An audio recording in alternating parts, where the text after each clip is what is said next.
Before I tell you how my own mother tried to erase me in front of 250 strangers, I want you to picture something.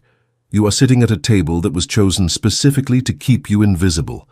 The flowers are expensive, the music is lovely, and the woman who raised you is standing 20 feet away with a microphone, not crying happy tears, not offering warm words, but dismantling you, piece by piece, in front of every person she has ever wanted to impress. She is smiling while she does it. That is the part people never quite believe, not the cruelty, the smile. I was 58 years old that night. I had spent 3 decades building something real, and for approximately 4 minutes, my mother made me feel like I was 12 again, sitting at the wrong end of a dinner table while everyone pretended not to notice. Then I made one quiet phone call, and everything that came after that was entirely her fault. Before the story gets darker, like this video, subscribe to the channel and tell me in the comments what city you are watching from. Because betrayal does not always come from strangers. Sometimes it sits at your kitchen table, calls you Mum, and waits for you to stop breathing. My name is Robert Ashworth. I'm 58 years old and I spent the better part of my adult life doing work that most people never think about until something goes wrong. I am a licensed master electrician.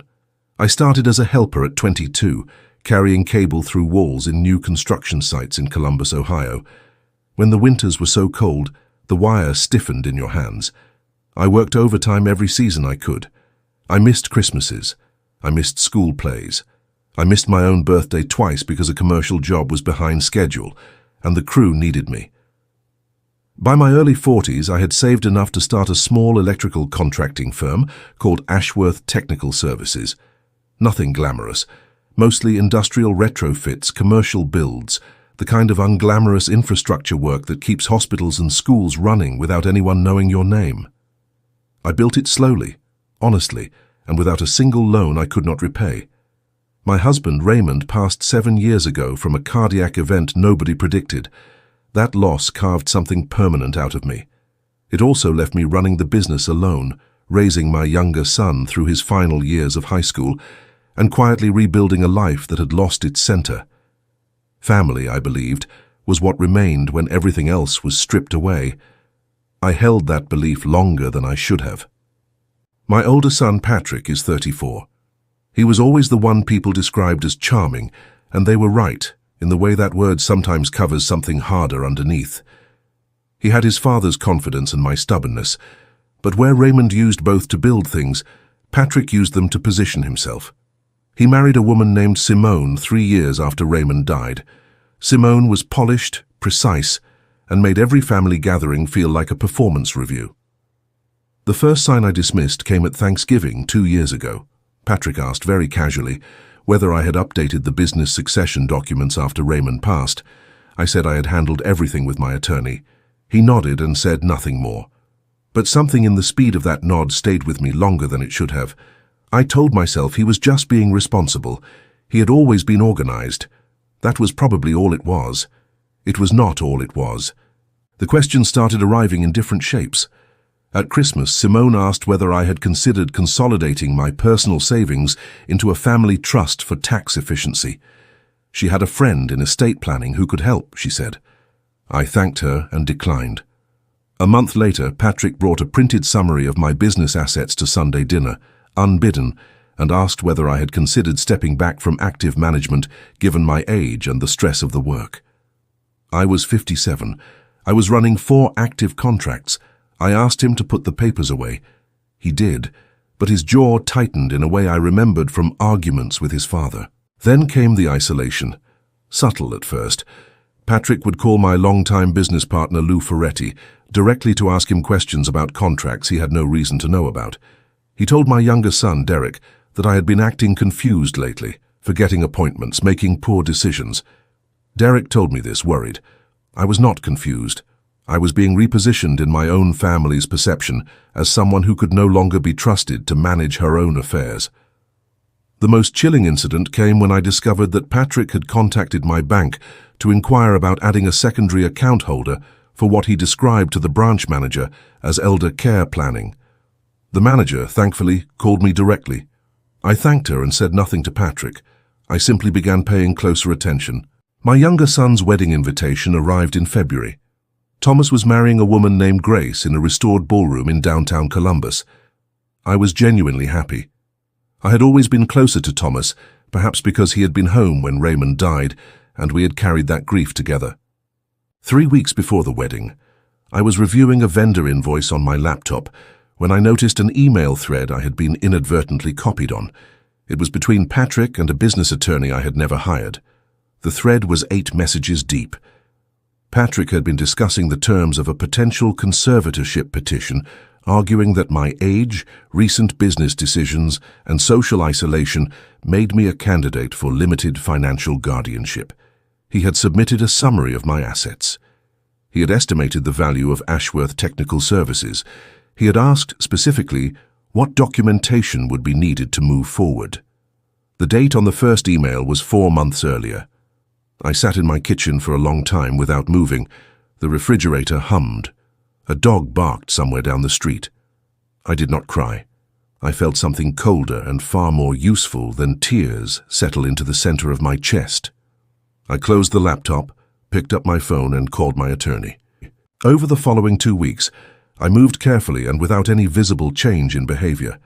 My attorney filed protective documentation establishing my full legal competency, supported by a recent medical evaluation I had completed for routine insurance purposes.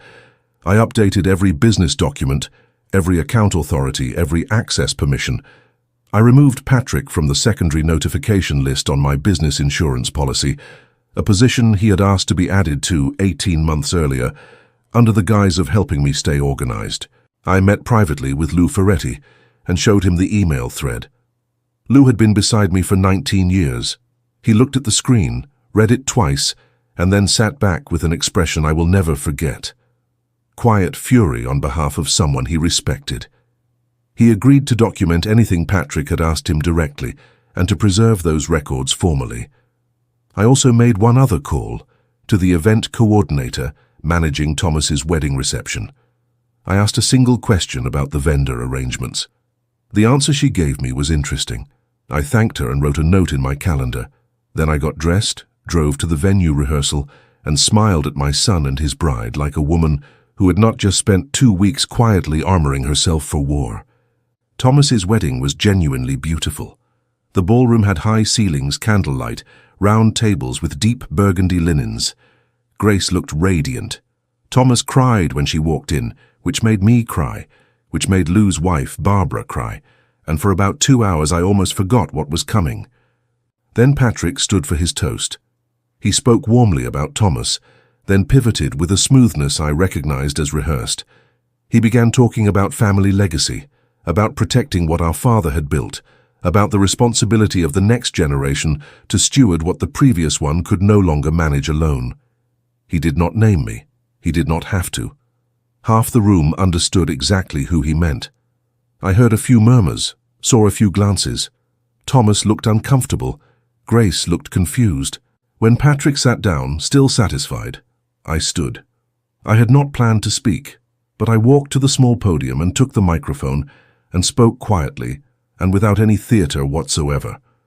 I said I wanted to congratulate Thomas and Grace, and then I said that since family legacy had been raised, I thought the room should know that Ashworth Technical Services had just completed its most profitable quarter in 11 years, that my medical records confirmed I was in excellent health, and that I had spent the last 2 weeks working with my attorney to ensure that anyone who had been gathering documentation in preparation for a conservatorship petition against me would find that door permanently closed.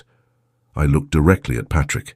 His face changed the way ice cracks, not all at once, in pieces. The confidence drained. Simone touched his arm. He did not move. I said simply that I looked forward to many more years of managing my own affairs, and I thanked everyone for coming to celebrate my son. Then I set down the microphone and returned to my seat. The room was absolutely silent for 4 full seconds. Then Thomas started clapping. Then Grace. Then Barbara Ferretti. Then most of the room. The legal dimension resolved within 30 days. Patrick's attorney, faced with a clean competency record, updated estate documents and a formal paper trail of the conservatorship inquiry, advised him there was no viable path forward. The petition was never filed. My attorney sent a formal cease and desist letter regarding any further interference with my business affairs or financial accounts. Patrick did not respond personally. Simone sent one email that my attorney reviewed and archived. Lou formalized his witness statement regarding the unsolicited inquiries Patrick had made about business contracts and asset values. That documentation went into my permanent legal file. 2 board members from a non-profit I had done pro bono electrical work for wrote unsolicited character letters after hearing through mutual contacts what had been attempted. One of them, a retired family court judge, wrote a single sentence I read more than once. She wrote that predatory conservatorship attempts against competent older adults were among the most quietly devastating abuses she had witnessed in her career, and that the person who had attempted it should be ashamed. That letter sat on my desk for a week before I filed it. Patrick and I have not spoken since the wedding. I do not know whether we ever will. I find I am no longer certain which outcome I prefer, and I have stopped forcing myself to decide. Thomas called me the morning after and told me he was sorry he had not seen it sooner. He said he had noticed the questions, the documents, the slow campaign to reframe me as fragile, and had told himself it was just Patrick being controlling. I told him I understood. People who love someone often extend more grace than the situation deserves. That is not a flaw, it is just expensive. Some mornings I pour my coffee and stand at the kitchen window and watch the oak tree in the backyard that Raymond planted when Thomas was born. It is very large now. I think about what it means to build something that outlasts you without letting anyone strip it from you before you are even gone. The grief of losing a child's version of you, the one you believed was real, that grief is its own particular weight. I carry it, but I carry it standing up. What I learned inside that ballroom was not about revenge. It was about the difference between endurance and surrender.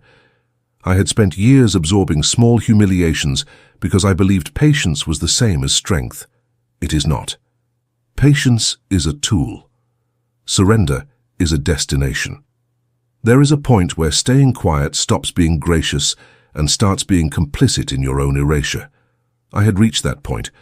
I simply had not known it until the microphone was in my hand and the room was finally for the first time listening to the right person. If this story stayed with you, subscribe and leave your city in the comments. It means more than you know. I will see you in the next one.